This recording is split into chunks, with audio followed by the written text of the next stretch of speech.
تو سنیں، نبی کریم صلی اللہ علیہ وآلہ وسلم نے ارشاد فرمایا کہ غربت کے 14 اسباب ہیں۔ پہلا، قرآن کی گھر میں تلاوت نہ کرنا۔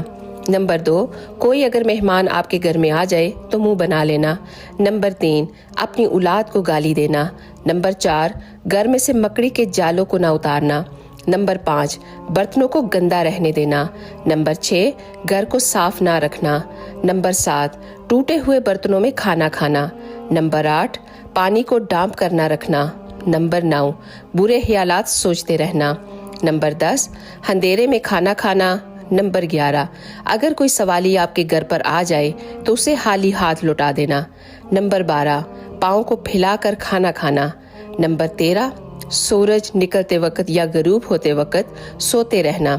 نمبر 14، بستر پر بیٹھ کر کھانا کھانا اور بیوی کو گالی دینا۔ اچھی بات کو پھیلانا صدقہ جاریہ ہے، تو پلیز